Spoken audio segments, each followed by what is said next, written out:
for example. Yeah, you're talking about the breakthrough process. I'm wondering a little bit more about that. Specifically, you're talking about taking risks, and I wonder how often you go through this breakthrough process, and if it actually doesn't succeed, you don't apply for it. So what's the ratio there? The question is, for people who didn't hear, is the breakthrough process. What's the success rate actually, right? And you go through that process all the time. So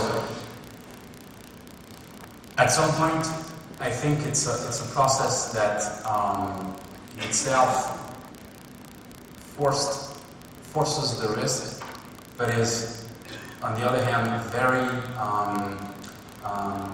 kosher, because it's inherent to the philosophy of breakthrough. If you can't prove technological breakthrough in 4 months with the right amount of energy, talent, and technology, it's probably that it is not a good way. So we killed that.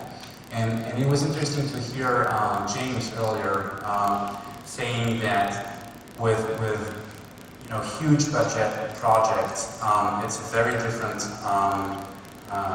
game to take a decision to switch everything and turn around a new project because all the money involved. This is exactly where the breakthrough philosophy allowed us not to go to such situation. So the short answer is that once we have not seen the breakthrough happening in one attempt. All the other attempts, 1, 2, 3, 4, 5, 6 of them actually led to breakthroughs. And at some point when a team can't go to realizing the breakthrough, then the team by itself realize that it's not a good path, but you don't have burnt a lot of money, and you don't have this humane emotional impact of a team being told stop what you're doing, blah blah blah blah blah, because the team by itself is realizing, all right, this is not the right way. So that was the long answer. Sorry. Yeah, you kind of stole my question.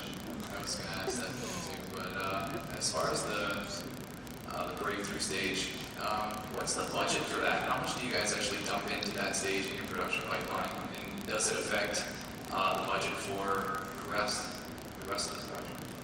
Obviously, I can't go into the details, but I can tell you that it's a very, very, very small percentage of the whole budget. Very small. Yep. Hi there. I was wondering, you said that you get like tens of resumes and demo reels sent into your company. I was wondering, how do you go about choosing who or what people you're going to look at? And, like, how do you pull that out of the room? And what's the process you go in, like, in marketing them out? So the question is all the resumes and the demo reels that we got for people who applied for the Toronto studio. How are we going through that, and what's the methodology? Yeah, like how do you choose who you're like? You have a stack of CVs. Sure. Yeah, absolutely. Randomly choose. Yeah. It's a very interesting question because it is also another part of what I think makes Ubisoft Montréal a success is that we sorry for HR people, and I do love you guys, but we don't rely only on HR people.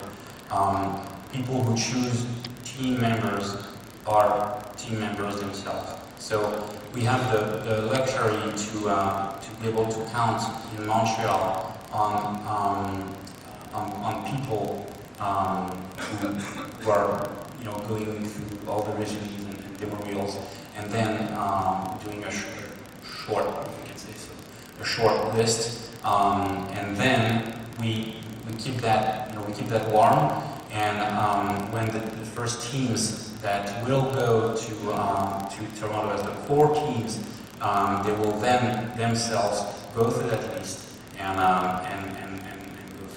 go through the final and the second phase of the hiring process. If that answers the question. Okay. Well, thank you very much for all your questions, and thank you very much for being here listening to me.